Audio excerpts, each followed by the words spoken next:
नमस्कार, आभार, अभिनंदन। आप देख रहे हैं डीडी बिहार।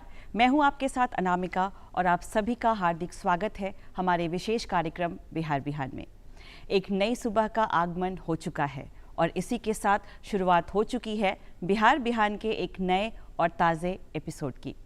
दर्शकों, हर नई सुबह कितनी सारी आशाओं से, कितने सपनों से सजी होती है और उन सपनों के लिए काम करना, उन्हें पूरा करना, अपने जीवन में आगे बढ़ना कई बार हमें अपनी आसपास की चीज़ों से, अपनी आसपास हो रही घटनाओं से, अपनी प्रकृति से ही सीखने को मिलता है।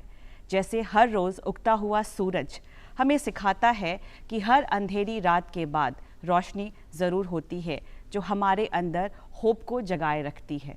हम सीखते हैं उन नन्हे परिंदों से जो हर सुबह अपने लिए दाना चुनने जाते हैं, एक एक तिनका जमा करके अपना आशिया बनाते हैं और हमें सिखाते हैं कि कड़ी मेहनत और लगन से जीवन में कामयाबी ज़रूर मिलती है।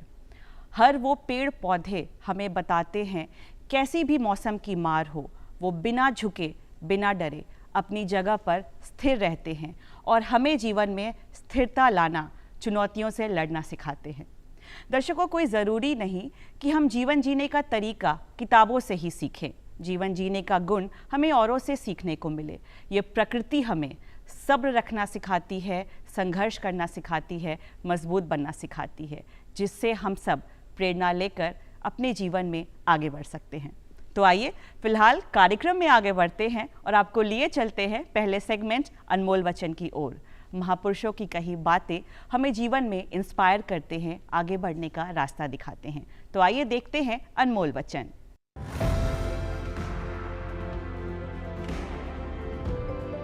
अपने मिशन में कामयाब होने के लिए आपको अपने लक्ष्य के प्रति एक चित्त निष्ठावान होना पड़ेगा।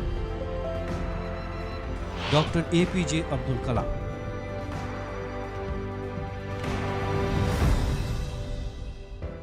तो अब इसी के साथ बढ़ते हैं सबसे अहम सेगमेंट की ओर। आपको मिलवाते हैं आज के विशेष मेहमान से।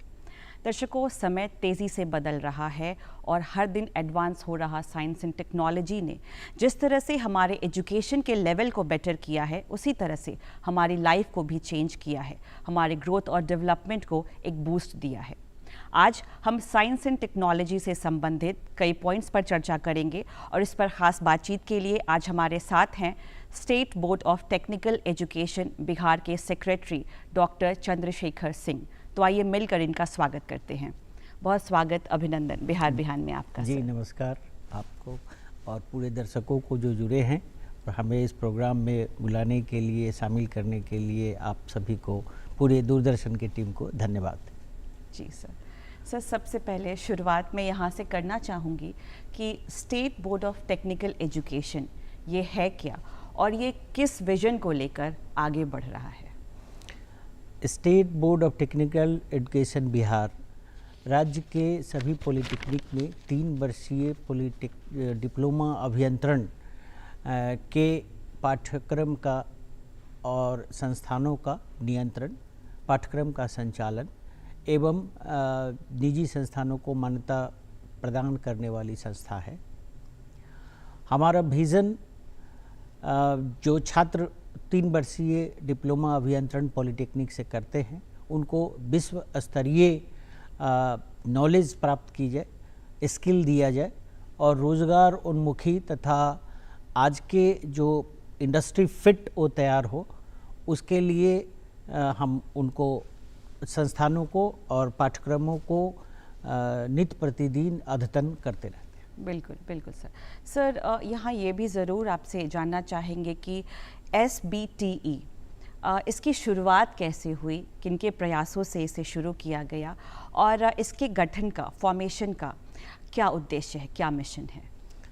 State board of technical education का गठन देश के सभी राज्यों में डिप्लोमा 3 वर्षीय डिप्लोमा अभियंत्रण के संचालन, नियंत्रण एवं गुणवत्ता उत्कृष्टता के लिए बनाए गए और सभी राज्यों में ये संचालित है।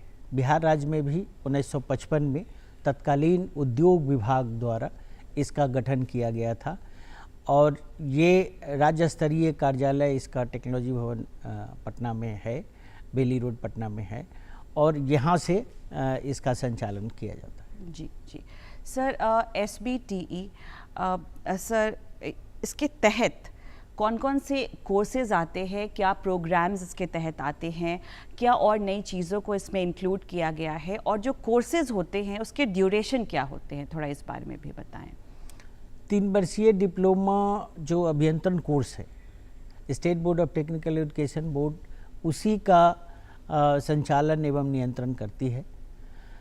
जो AICTE से अप्रूवल मिलते हैं सारे कोर्स को, और वो जो प्रोग्राम है 400 से अधिक प्रोग्राम्स है जो AICTE जो रेगुलेटरी बॉडी है ये इंजीनियरिंग टेक्नोलॉजी एजुकेशन का, वो प्रदान करती है। राज्य में अभी हमारे पास 53 कोर्सेज है इंजीनियरिंग के, जिसका संचालन state board of technical education द्वारा किए जा रहे हैं, जिसके पाठ्यक्रम उपलब्ध कराए जा रहे हैं और जिसकी परीक्षाएं ली जा रही है। अगर हम बात करें नए टेक्नोलॉजी का, तो अभी के जो दिनों में नए टेक्नोलॉजियाँ हैं उनको भी समावेश किया गया है, लेकिन सामान्यतः जो ब्रांच था 5 जो जनरल ब्रांचेज है हमारा, civil, mechanical engineering, electrical engineering, electronics engineering, computer science engineering, ये मुख्यतः सभी संस्थानों में अमूमन चलता है। और उसके साथ जो इमर्जिंग टेक्नोलॉजी के कुछ नए ब्रांच है, जैसे आजकल मेडिकल टेक्नोलॉजी के भी ब्रांच खुल गए हैं, AI के हैं, मशीन लर्निंग के हैं, उनके साथ VLSI के हैं, तो उनके साथ ये कन्वेंशनल ब्रांच के साथ ये नए ब्रांच के भी पढ़ाई हमारे यहाँ नियंत्रित होती है। हम अगर ट्रेनिंग की बात करें तो स्टूडेंट्स को, वो जो बच्चे, जो विद्यार्थी हैं, उन्हें किस तरह की ट्रेनिंग्स प्रोवाइड की जाती है? क्या बाहर भी उन्हें ट्रेनिंग के लिए भेजा जाता है? क्या रहता है, इस बारे में थोड़ा सा बताएं बच्चों को। राज्य के सभी पॉलिटेक्निक में, जितने राजकीय पॉलिटेक्निक है, वो सब में ट्रेनिंग की विशेष व्यवस्था राज्य सरकार द्वारा की गई है। राज्य सरकार के पहल से IIT पटना के सहयोग से 200 करोड़ की योजना केवल पॉलिटेक्निक के लिए ये प्रारंभ की गई, जिसमें सेंटर ऑफ एक्सेलेंस सब जगह स्थापित किए गए, और वो हब एवं स्पोक के मेथड से हमारे सभी 11 जगह हब बने थे और बाकी 33 पॉलिटेक्निक में वो स्पोक्स बने थे। और वहाँ पे जो इमर्जिंग टेक्नोलॉजी के कोर्सेज थे, जैसे drone technology, electrical vehicle, industrial autonomy, 3D printing आदि में उन्होंने वो कोर्स को प्रारंभ किया। कोर्स में ट्रेनिंग उन्होंने दी और ये फाइनल ईयर के स्टूडेंट्स को स्पेशल ट्रेनिंग करा के उनके द्वारा IIT पटना द्वारा सर्टिफिकेशन भी किया गया। इतना ही नहीं, जो हमारे बच्चे सुदूर देहात से आते हैं, जिनको लैंग्वेज में प्रॉब्लम होती है, जो सॉफ्ट स्किल में प्रॉब्लम होता है, उसके लिए कुशल युवा प्रोग्राम के तहत भी उनको ट्रेनिंग दी जाती है। और सभी बच्चे को मैंडेटरली स्टेट बोर्ड के सिलेबस में ही उसको रख दिया गया है कि आपको KYP करना है। तो KYP से बच्चे को प्लेसमेंट के लिए रेडी होकर निकलता है। और हमारा जो कम्युनिकेशन का प्रॉब्लम है, जो और व्यक्तित्व के विकास के लिए जो इनपुट चाहिए, वो LMS के माध्यम से बिहार स्किल डेवलपमेंट मिशन द्वारा ये संचालित किए जाते हैं। उस बच्चे को पढ़ते हैं और बच्चे पढ़ के उसका सर्टिफिकेशन लेते हैं। इतना ही नहीं, हम एड ऑन कोर्स के तहत ट्रेनिंग, जैसे सिस्को जैसी मल्टीनेशनल कंपनी का जो कोर्सेज है वो फ्री ऑफ कॉस्ट बच्चे को हम कराते हैं। बाज़ार में प्रति सर्टिफिकेट 30-40 हज़ार रुपया उसका लिया जाता है, जबकि हमारे बच्चे उसको फ्री ऑफ कॉस्ट करते हैं। वो MOU state board of technical education और सिस्को के बीच है। उतना ही नहीं, IIT बॉम्बे से भी हमारा MOU है, जिसमें सॉफ्ट स्किल के लिए और अन्य भी जो ओपन सोर्स के सॉफ्टवेयर हैं उसमें महारत हासिल करने के लिए जो फॉसी सॉफ्टवेयर का उपयोग के लिए स्पोकन ट्यूटोरियल से भी हमारा MOU बना है। साथ ही ट्रेनिंग की विशेष व्यवस्था में जो हमारे बैपटेक कॉरपोरेशन है, मल्टीनेशनल कंपनी है, जो पहले GE के नाम से जानी जाती है, वो भी कई पॉलिटेक्निक में, जैसे नवीन राजकीय पॉलिटेक्निक पटना 13 में, राजकीय पॉलिटेक्निक मरहौरा में अपना सेंटर ऑफ एक्सेलेंस स्थापित किया है। वो करोड़ों रुपए का लैब है और जिसमें वेल्डिंग टेक्नोलॉजी सीखते हैं और छात्रों का नियोजन L&T से लेके सारे बड़े कंपनियों में होती है और 100% प्लेसमेंट होता है। साथ ही जैसे स्नाइडर जैसी कंपनी है राजकीय पॉलिटेक्निक वैशाली में, राजकीय पॉलिटेक्निक सिवान में अपना सेंटर ऑफ एक्सेलेंस लगाया है। इस तरह ट्रेनिंग की भरपूर व्यवस्था है और बच्चे सवेरे से शाम तक offline training, hands on training प्राप्त करते हैं। इतना ही नहीं, ऑफलाइन ट्रेनिंग के लिए भी LMS बेस्ड जो कोर्स बने हैं, कोर्सेज सिस्को के, स्पोकन ट्यूटोरियल के, वो छात्रावास में जाके भी बच्चे पढ़ाई करते हैं, क्योंकि वाईफाई की सारी सुविधा राज्य सरकार ने दी है। पॉलिटेक्निक में, सारे पॉलिटेक्निक में वाईफाई की सुविधा है, कैंपस में भी और छात्रावास में भी। ट्रेनिंग के लिए जो व्यवस्था है वो देश में, अगर किसी राज्य में, किसी राज्य में जो पॉलिटेक्निक स्तर पर ट्रेनिंग हो रही होगी, वो सबसे उत्कृष्ट व्यवस्था अपने राज्यों में। जी सर, बिल्कुल बिल्कुल सर। सर, आपने अभी प्लेसमेंट का भी जिक्र किया। सर, प्लेसमेंट के बारे में भी हमें ज़रूर बताएं कि किस तरह की प्लेसमेंट्स है, क्या फैसिलिटीज़ है, क्योंकि कोर्स कंप्लीशन के बाद जो सबसे पहला जो मन में, जहन में सवाल रहता है स्टूडेंट्स को कि अब क्या, प्लेसमेंट क्या, तो उस बारे में भी कुछ बताएं। राज्य में जो भी पॉलिटेक्निक्स हैं, उसके जो छात्र 3 वर्षीय डिप्लोमा अभियंत्रण कोर्स करते हैं, उनका 100% प्लेसमेंट होता है। प्लेसमेंट के लिए हर संस्थान में एक प्लेसमेंट सेल बना हुआ है, उसमें प्लेसमेंट ऑफिसर भी हैं, स्टूडेंट के सहयोग से उसे चलाया जाता है। एवं state board of technical education में वो पोर्टल बनी है प्लेसमेंट के लिए, उससे पूल कैंपस का व्यवस्था की जाती है। अगर कोई कंपनी, जिससे कंपनी को भी एक्सेस है, स्टूडेंट्स को भी एक्सेस है, तो कंपनी अगर कोई प्लेसमेंट के लिए उनके यहाँ वैकेंसी आती है तो वो डिप्लोमा स्टूडेंट्स को सर्च करते हैं। सुपरवाइजरी लेवल पे स्टूडेंट्स, डिप्लोमा लेवल स्टूडेंट्स होने चाहिए, वो सर्च करते हैं और हमारे यहाँ वो वैकेंसी डालते हैं, सैलरी डालते हैं। अब जितना सैलरी वो बच्चों को पसंद है उतने बच्चे उसमें अप्लाई करते हैं और हमने प्लेसमेंट पूल कैंपस की व्यवस्था संस्थान में करते हैं। लड़के आते हैं, रिटेन एग्ज़ाम देते हैं या CBT जो कंप्यूटर बेस्ड टेस्ट होता है उसका एग्ज़ाम देते हैं, फिर GD होता है, इंटरव्यू होता है, और जो HR आते हैं, वो जो ह्यूमन रिसोर्स के प्राइवेट कंपनी के लोग आते हैं, उनको रहने ठहरने का व्यवस्था सरकार द्वारा की जाती है। यहाँ से लड़के प्लेस्ड होके जाते हैं और अन्य राज्यों में जो हमारा प्लेसमेंट होने के बाद लड़के काम करते हैं, उसका एक अलमुनाई पोर्टल बना हुआ है state board of technical education board में, SBT में।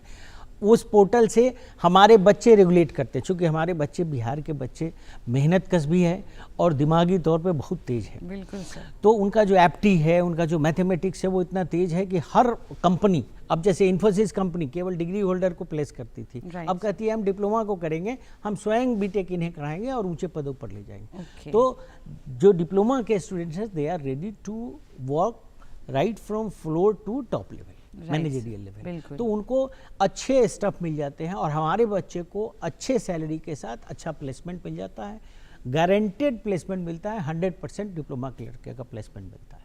तो कंप्लीशन के बाद कोर्स के अच्छे जॉब के चांसेस बहुत ज़्यादा बढ़ जाते हैं और बहुत अच्छे चांसेस सरकारी क्षेत्र में भी। अभी जो वैकेंसी आई है 6500 वैकेंसी सिविल इंजीनियरिंग में JEE का हुआ है। जी जी। तो सरकारी क्षेत्र में भी है और निजी क्षेत्र में भी। बिल्कुल सर, अहम जानकारी आपके द्वारा मिल रही है सर। सर, यहाँ ये भी हमें बताएं कि अगर पहले के मुकाबले अभी के समय की बात करें तो जो बिहार के पॉलिटेक्निक इंस्टीट्यूट्स हैं, समय के साथ और क्या चीज़ों को शामिल किया गया है, क्या सुधार और क्या बदलाव और किए जा रहे हैं और आगे करने की ऐसी क्या प्लानिंग्स है, कुछ बताएं। समय के साथ जो पॉलिटेक्निक शिक्षा, तकनीकी शिक्षा में जो पॉलिटेक्निक्स है, उसमें पहले अगर देखा जाए तो 13 पॉलिटेक्निक बिहार राज्य में थे। आज के डेट में राजकीय पॉलिटेक्निक 46 है, निजी क्षेत्र में 53 है, पॉलिटेक्निक सभी हैं। और जो इनटेक कैपेसिटी थी, जिसमें बच्चा पढ़ना चाहते थे, मेहनत करते थे बच्चे, लेकिन उनके पास सीटों की कमी हमारे पास थी, तो वो सीट हमारा टोटल 6000 था, 7000 था। आज की डेट में 16,000 हमारे पास, 16,000 राजकीय पॉलिटेक्निक में नामांकन क्षमता है और निजी क्षेत्र में 24,000 नामांकन क्षमता है। बच्चे को, जो तेज बच्चे हैं, जो मेधावी बच्चे हैं, BCEC से उनका एंट्रेंस टेस्ट होता है, उसके आधार पर वो एडमिशन पाते हैं। उन्हें पलायन करने की आवश्यकता नहीं है, बाहर जाने की आवश्यकता नहीं है, यहाँ सीटें उपलब्ध है, वो पढ़ाई कर सकते हैं। जो कोर्सेज हमारे पहले चल रहे थे, उन कोर्सेज को हम लोगों ने विश्व स्तरीय वाशिंगटन अकॉर्ड के बाद हम लोगों ने आउटकम बेस्ड एजुकेशन के पद्धति पर सिलेबस को अपग्रेड किया। राज्य सरकार मंत्रिमंडल के निर्णयानुसार इन्हें नीटर भोपाल से पाठ्यक्रम को बनवाया और वो आउटकम बेस्ड एजुकेशन पाठ्यक्रम बना। उसके संचालन 2024 से वो लागू है। सभी जगह हमने जो पढ़ाई कराए वो भी डिजिटलाइज्ड हुआ और आज हमारे सारे पॉलिटेक्निक में डिजिटल इंटरेक्टिव पैनल्स लगे हैं। हमारे जितने पाठ्यक्रम हैं उसके कैरिकुलम्स सारे पोर्टल पे अवेलेबल है। इवन की जो हमारा परीक्षाएं होती है वो पारदर्शी तरीके से होता है। क्वेश्चंस EQPD के माध्यम से जाता है। परीक्षा के ठीक 10 मिनट पहले वहाँ क्वेश्चन पहुँचता है, आधे घंटे पहले क्वेश्चन पहुँचते हैं, 10 मिनट पहले प्रिंट होता है और सीधा एग्ज़ाम हॉल में बच्चों को मिलता है। इसलिए क्वेश्चन लीकिंग का और कोई समस्या नहीं होती, कोई माल प्रैक्टिसेस नहीं होता, अनफेयर मीन्स नहीं होता। तो मूल्यांकन हमारा पारदर्शी और शुद्ध होता है। बच्चे को प्लेसमेंट में ये आसानी होती है। उतना ही नहीं, जो हमारा स्टेट बोर्ड का एक्टिविटीज़ है वो सारे डिजिटलाइज हो गए। उसके जितने भी जो पद्धति है काम करने के, वेरिफिकेशन करने का, अंक मत प्रमाण करने का, ये परीक्षाएं के अंकों को प्रदान करने का, सारे के SOP बने हुए हैं। और स्टेट बोर्ड खुद ISO 9001 प्राप्त की है मैनेजमेंट की क्वालिटी को रेगुलेट करने के लिए, चलाने के लिए। जितने कार्य हैं वो E-ऑफिस के माध्यम से किए जाते हैं। न केवल परीक्षा बल्कि जो ट्रेनिंग होती है वो भी मूडल ओपन सोर्स के सॉफ्टवेयर है, उसमें फ्री ऑफ कॉस्ट बच्चों को हम LMS के माध्यम से सारे कोर्स कंटेंट बना के रखा हुआ है, जिसमें वीडियो लेक्चर है, कंटेंट है। कोई भी बच्चा अगर किसी कारण से क्लास छूट जाता है या उसको रिवाइज करना चाहता है, वो हॉस्टल में जाके ऑफ आवर में उस LMS में से पढ़ सकता है और पढ़ने के बाद खुद सेल्फ असेसमेंट उसमें कर सकता है और मूल्यांकन होकर अगर अच्छा अंक आता है तो उसको सर्टिफिकेट भी प्रदान किया। बिल्कुल सर, नेशनल एजुकेशन पॉलिसी की बात करें तो सर समय के साथ इसमें भी बहुत बदलाव आए हैं, जो कि एजुकेशन के फील्ड में एक बहुत बड़ा रिवॉल्यूशन है। क्या थॉट्स हैं आपके इस पर, क्या कहेंगे? NEP 2020 जैसे ही लागू हुआ तो हम लोग जो सिलेबस है उसको हम लोगों ने अपग्रेड किया और उसके जो मूल सिद्धांत हैं उनको पॉलिटेक्निक एजुकेशन में लागू किया गया है। जो मल्टी एंट्री का सिस्टम है उसके लिए हम जैसे 3 वर्षीय डिप्लोमा कोर्स है, उसमें कोई अगर ITI पास किए हुए लड़के आते हैं या इंटरमीडिएट से PCM के साथ कोई लड़के फिजिक्स केमिस्ट्री मैथ के साथ पढ़ के आते हैं, उनको लैटरल एंट्री में अगर वो इंटरेस्टेड हैं तो लैटरल एंट्री के तहत उनका नामांकन किया जाता है। तो हमारे यहाँ मल्टी एंट्री सिस्टम है। और जो एग्ज़िट हो जाता था, NFT हो जाता था, उसको भी हम लोग नए रूल, एग्जामिनेशन रूल के तहत उसको समावेशित किया है और बच्चे जब कभी भी चाहे अपना पेपर क्लियर कर सकते हैं। ये पद्धति हम लोग लागू किया है। और जो पहले 3 बार का सिस्टम था कि 3 बार परीक्षा देने के बाद NFT हो जाता है, उसको हम लोगों ने अब जो बच्चे करना चाहते हैं, आगे भी हम पढ़ें, उनको भी अवसर देते हैं। NEP से हमारा जो पॉलिटेक्निक एजुकेशन में पाठ्यक्रम उत्कृष्टता में मदद मिला है और उसको हम लोगों ने समावेश किया। बिल्कुल बिल्कुल सर, अब टेक्नोलॉजी की बातें हो रही हैं, जो कि देखें तो टेक्नोलॉजी इज़ रीचिंग एवरीवेयर, हर कुछ डिजिटल हो रहा है, AI का ज़माना है, जिसकी मदद से वर्क एफिशिएंट हो रहा है, वर्क को प्रोडक्टिविटी जो है काम की वो बढ़ रही है, जो इस फील्ड में, साइंस एंड टेक्नोलॉजी के फील्ड में एक बहुत बड़ा रिवॉल्यूशन है, बहुत बड़ा आविष्कार है। क्या कहेंगे आप इस पर? आपकी बात एकदम सही है। आज के ज़माने में जो तकनीकी उत्कृष्टता है वो अगर हम विकसित नहीं करेंगे और अपना तकनीक विकसित नहीं करेंगे तो हमारा देश पीछे रह जाएगा। आज के देश में मेक इन इंडिया है, लेकिन अभी भी हम गूगल, माइक्रोसॉफ्ट और इनके टक्कर में, अमेजन के टक्कर में कोई ऐसी बड़ी कंपनी नहीं बनाए। तो आज के डेट में अगर हम बच्चों को उत्कृष्ट सुविधाएं दे और तकनीकी का विकास करें तो साइंस एंड टेक्नोलॉजी ही एक माध्यम है जिस माध्यम से हमारे पूरा देश आगे विकसित हो सकता है, इकोनॉमी सुदृढ़ हो सकती है। आज तकनीकी का युग है। पहले हम जैसे मैनुअल कोई भी काम होता था, आज सब जगह रोबोटिक्स काम कर रहा है, ऑटोमेशन का ज़माना है, उसके लिए AI ML है, मशीन लर्निंग की ज़माना है, आर्टिफिशियल इंटेलिजेंस ज़माना है, रोबोटिक्स, 3D प्रिंटिंग आ गए हैं। तो अभी देखें दूसरे देशों में 3D प्रिंटिंग से कंक्रीट के मकान बन रहे हैं, हमारे यहाँ कन्वेंशनल बन रहे हैं। अभी भी बच्चों को अब हम 3D प्रिंटिंग पढ़ाने लगे हैं ताकि ये बच्चे आगे चल के 20 वर्षों में जब समाज का आगे बढ़ाएंगे तो ये तकनीकी रूप से पूरा इंडस्ट्री फिट हो और रोज़गार न केवल नियोजन पाने के लिए बल्कि रोज़गार सृजन के लिए भी, स्टार्टअप चलाने के लिए ये बच्चे कॉम्पिटेंट हो ताकि एंटरप्रेन्योर बने और ये भी माइक्रोसॉफ्ट, गूगल, अमेजन जैसी बड़ी संस्था को स्थापित करे। और भारत का विकास तभी हो सकता है जब हम साइंस एंड टेक्नोलॉजी को आगे बढ़ाएं। बिल्कुल बिल्कुल सर। सर आपने अभी एंटरप्रेन्योरशिप की बात करी, अगर सेल्फ एम्प्लॉयमेंट की बात करें तो सर ये टेक्निकल एजुकेशन किस तरह से सेल्फ एम्प्लॉयमेंट, सेल्फ ग्रोथ को बढ़ाने में कंट्रीब्यूट कर रहा है, क्या कहेंगे इस पर? सेल्फ एम्प्लॉयमेंट आत्मनिर्भर बनाने में मदद कर रहा है।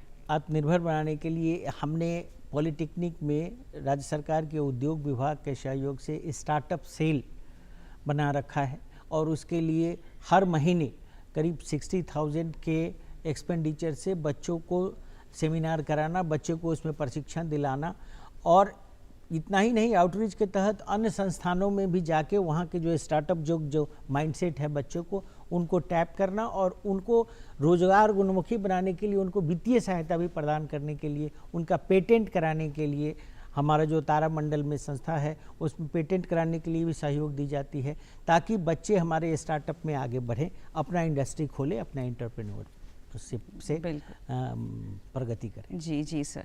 सर यहाँ ये भी आपसे ज़रूर जानना चाहेंगे कि वो स्टूडेंट्स, वो बच्चे जो रूरल बैकग्राउंड से आते हैं, उनके लिए इन पॉलिटेक्निक इंस्टीट्यूट्स में किस तरह की सुविधाएं दी जाती हैं उन्हें, और क्या मार्गदर्शन किस तरह से दिया जाता है, क्या कहेंगे?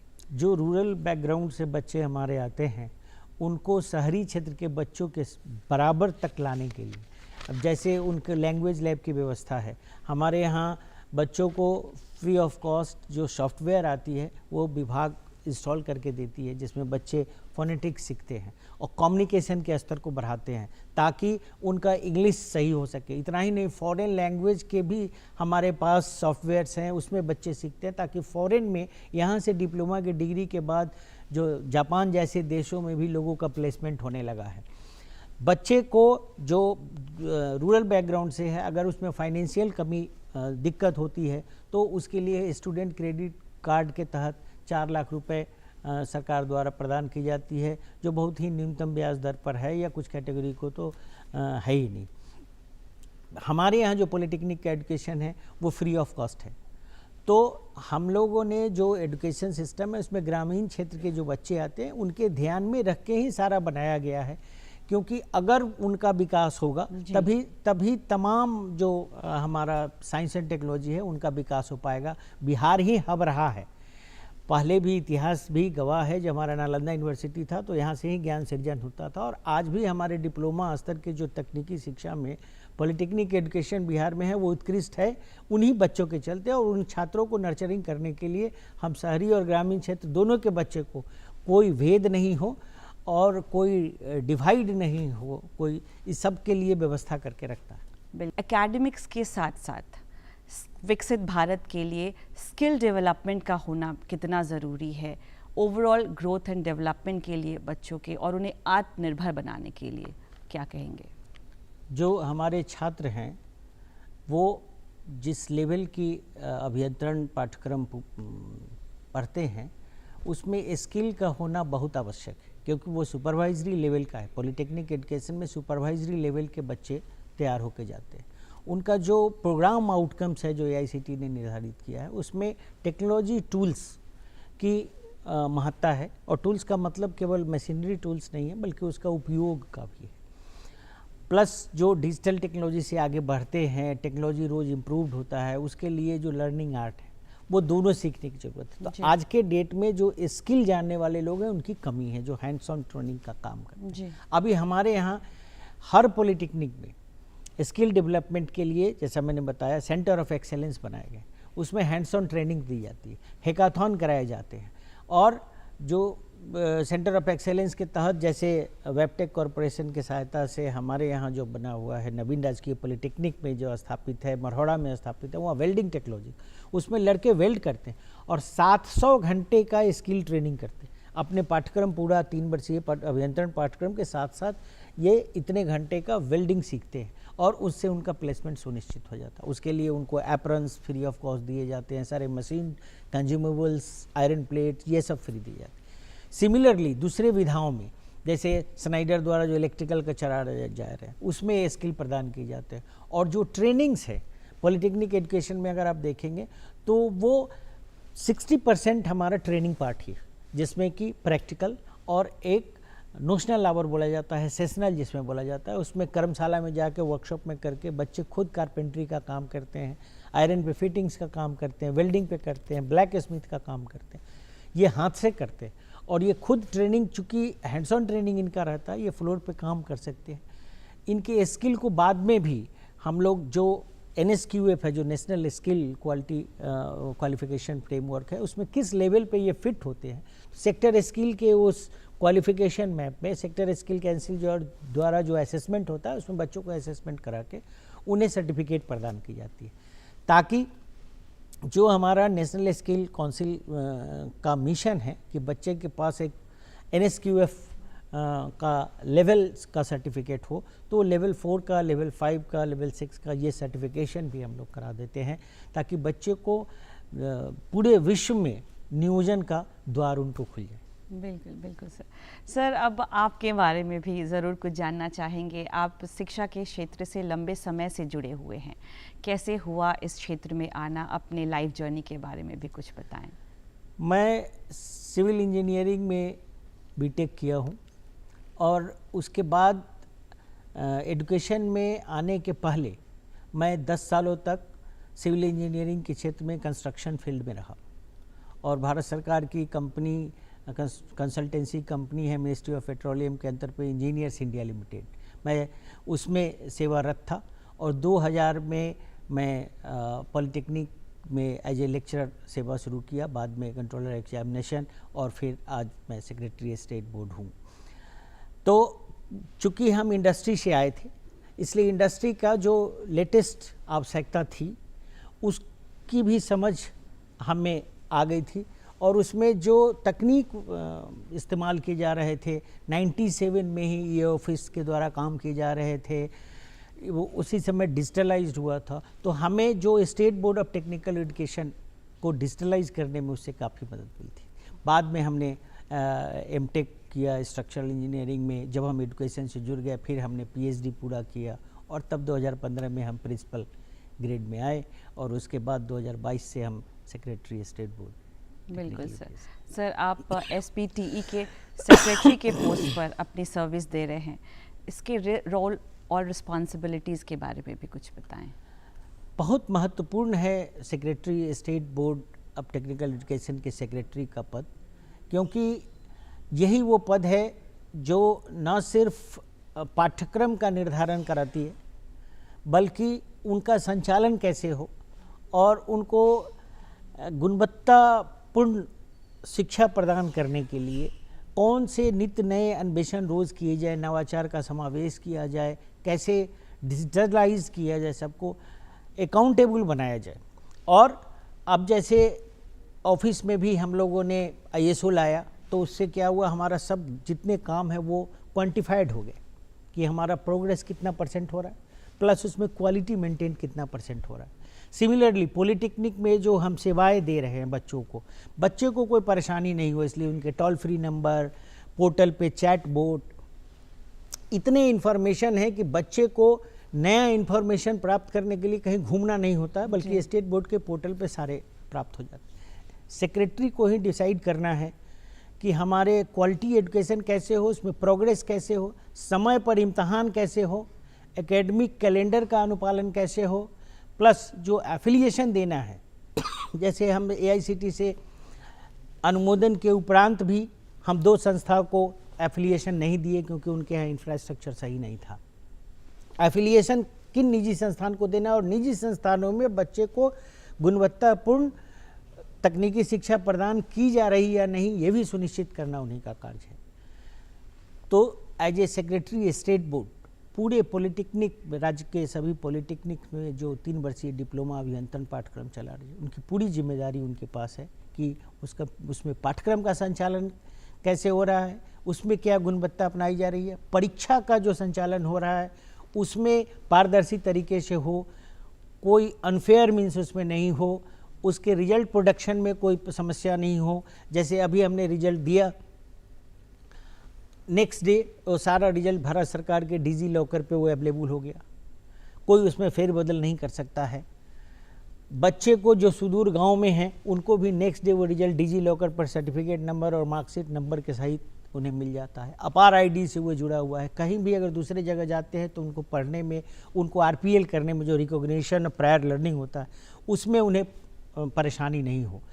तो रोज़ जो हमारा नवाचार है उसका समावेश एजुकेशन सिस्टम में कैसे हो, उसके लिए सेक्रेटरी स्टेट बोर्ड ही जिम्मेदार है। आज के डेट में जो भी पाठ्यक्रम हमारे हैं उसके सारे डिजिटल कंटेंट हमारे पोर्टल पे अवेलेबल है, बच्चे उससे पढ़ सकते हैं, वेब रिसोर्स देख सकते हैं। उतना ही नहीं, एलएमएस में पाठ्यक्रम बनाए हुए हैं जो निःशुल्क हमारे व्याख्याताओं द्वारा ही किया गया। और हमारे व्याख्याता, चूँकि राज्य सरकार ने अभी 1000 से ज़्यादा नियुक्ति किया है, सबको इंडक्शन ट्रेनिंग कराना नीटर भोपाल से, फिर उन्हें पाठ्यक्रम बनाने में सहयोग लेना और पाठ्यक्रम के इम्प्लीमेंटेशन और मूल्यांकन कैसे हो, परीक्षा कैसे ली जाए, उसके लिए लगातार ट्रेनिंग देना, ये स्टेट बोर्ड का काम है। और उसमें हम अपने सभी टीचर्स को स्किल्ड कर दिए। जब हमारे जो नए टीचर जो बिहार प्रोविंशियल सर्विस कमीशन से आए हैं वो उत्कृष्ट दर्जे के टीचर हैं, उनको अगर ट्रेनिंग मिल गई तो अगले 30 साल तक जो तकनीकी शिक्षा का प्रोग्रेस होगा वो काफ़ी अच्छा होगा।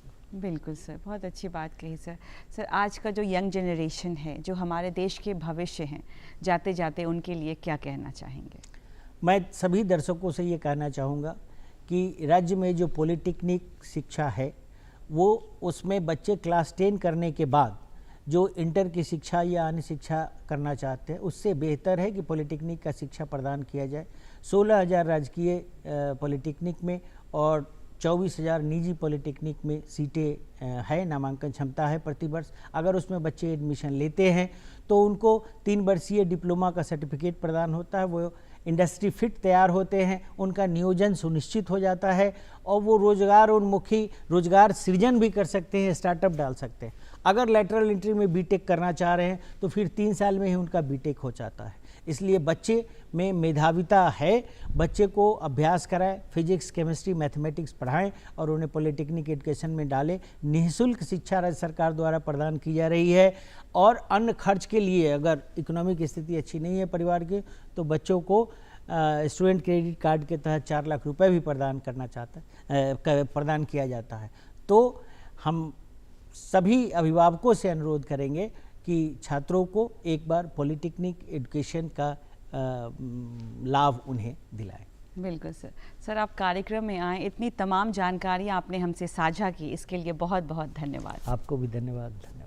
जी दर्शकों, आशा है आज का ये कार्यक्रम ज़रूर पसंद आया होगा। इसके लिए आपके ख़त हमें मिलना ज़रूरी है, इसके लिए आपको हमारा पता नोट करना भी ज़रूरी है। तो चलिए हमारा पता नोट कीजिए। निदेशक डीडी बिहार, दूरदर्शन केंद्र पटना, फ्रेजर रोड पटना 800001। आप हमें ईमेल भी कर सकते हैं। हमारा ईमेल आईडी है directorddkpatna@gmail.com। इसी के साथ अब मुझे इजाज़त दीजिए। कल फिर आपसे मुलाकात होगी एक नए मेहमान के साथ, एक नए विषय के साथ। तब तक अपना ख्याल रखिए, अपनों का ख्याल रखिए। Thank you for watching. Have a great day ahead. नमस्कार।